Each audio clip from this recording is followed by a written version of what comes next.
Close your eyes for a moment. Picture a time in your life when you desperately wanted to do something big, but fear stopped you cold. Maybe it was launching that business idea that's been in your heart for years, or standing up to your boss, or telling someone how you truly feel. Your chest tightens, your throat goes dry, your brain invents excuses. Now isn't the right time. I'm not ready. What if I fail? I felt that same fear. Years ago, I sat in a tiny office staring at a blank page. I wanted to launch my own business. I had the skills, the passion, the vision, but every night I talked myself out of it. What if people laughed? What if I failed publicly? What if I ruined my finances? I was paralyzed until I learned something that changed my life. Fear is not the enemy. Misunderstanding fear is. And neuroscience gave me the tools to move forward. Today, I want to give you those same tools to you because I believe with my whole heart that you're not meant to live a small, safe life. You're meant to be courageous, to do things that scare you, to unlock the life that's waiting on the other side of fear. And I'm here to help you get there. So let's talk about what's really happening in your brain and how you can retrain it for courage. Here's something most people don't realize. Your brain's number one job is not to make you successful. It's not to help you live your dreams. Its number one job is to keep you alive. And it doesn't know the difference between a hungry lion chasing you in the jungle and your boss staring at you in a meeting after you suggest a new idea. Biologically, it feels the same. The amygdala, a tiny almond-shaped region deep in your brain, is your personal alarm system. It's been keeping humans alive for millions of years. When it senses danger, even social danger, it sends out emergency signals. Your heart races, your palms sweat, your mouth goes dry, your thinking brain just shuts down. Because to your amygdala, survival is more important than everything. So the minute you consider doing something new, like starting a business, changing careers, or telling your truth, your brain slams on the brakes. Whoa, this feels unsafe. Let's stay in the comfort zone. But here's the tragedy. Your comfort zone is the most dangerous place you can stay because nothing grows there. And that's where many of us get stuck. We want to change, but we feel frozen.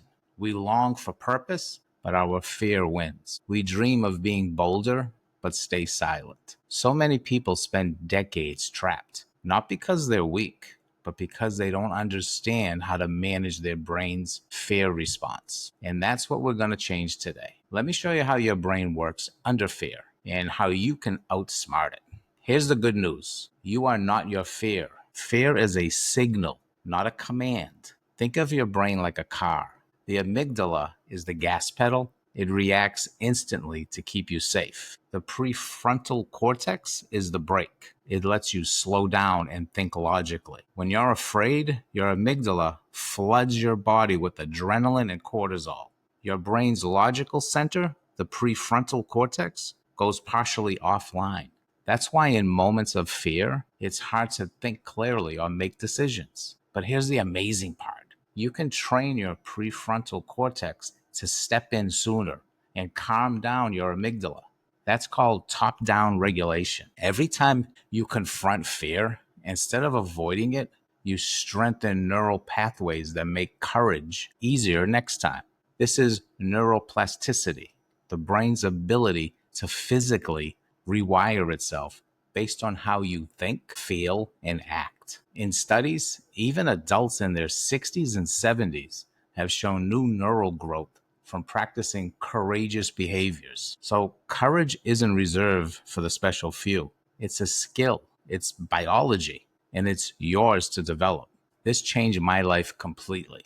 So how do we actually retrain the brain for courage? Here's the exact framework I've used personally and with clients who've started businesses, changed careers, or face big life decisions. Fear thrives in the shadows. Your brain amplifies vague threats. It whispers something bad will happen. But your prefrontal cortex can't fight shadows. It needs specifics. So the first step is to name your fear precisely. Instead of saying, I'm scared of starting a business, write, I'm afraid I'll invest my savings and no one will buy my product. and people will think I'm foolish. This simple act lights up your prefrontal cortex and reduces the amygdala activity. UCLA studies by Dr. Lieberman prove that labeling emotions decreases fear's physical intensity. Try it right now. Think of something you want to do but haven't, and write the exact fear that's holding you back. Avoidance gives fear power. Instead, look it in the eye. Ask yourself this: if the worst happened, what would I do? And write out how you'd handle it, step by step. You'll realize most worst cases are survivable. And then ask, if the best happened, how would my life change? Now, this triggers dopamine in your brain, the chemical of hope and motivation. It makes your prefrontal cortex more active, giving you courage to act. Here's an example. Worst case, your business doesn't sell. You get another job, now you're wiser, and then you try again. And what's the best case scenario? You build financial freedom, help others, and you live your purpose. Both scenarios give you clarity. The unknown loses its power. Big leaps terrify the brain. Small steps build confidence. Choose the tiniest possible action. Write one sentence of your business plan. Tell one person your idea. Research a business license online. Neuroscientist Dr. BJ Fogg calls this the tiny habits approach, where small actions lower fear's threshold and train the brain for courage. Momentum fuels more momentum. Physiologically, fear and excitement feel almost identical.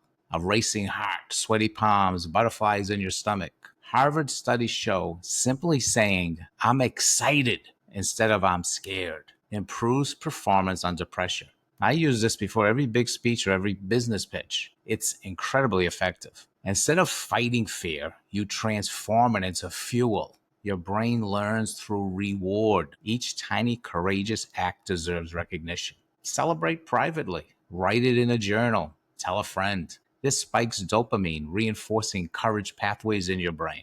And the next time, it's easier.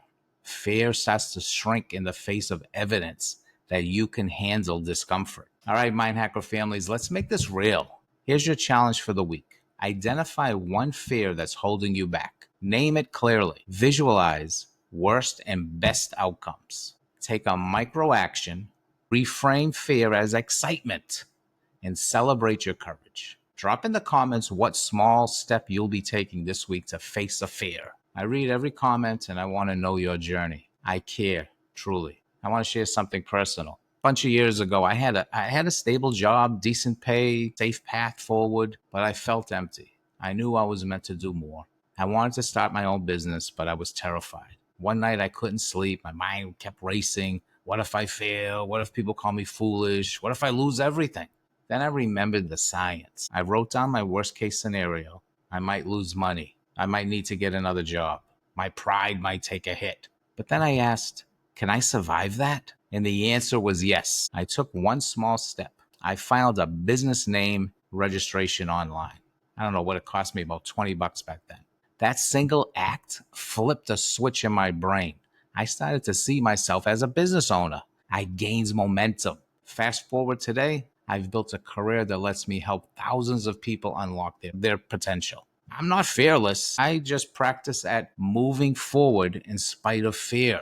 And so can you. Here's what I want you to remember. Fear is your brain trying to protect you, not punish you. Courage is a skill built through repetition. The neuroscience is clear. Your brain can rewire itself for bravery. Even tiny steps create huge change. Your why, your purpose is bigger than your fear. I believe in you, not because I'm blindly optimistic, but because I know how the human brain works. And I know you're capable of more than you've ever imagined. If this message connected with you, please help me reach more people who need this. Like this video, subscribe to Mindhackrs, comment below, and share your micro action.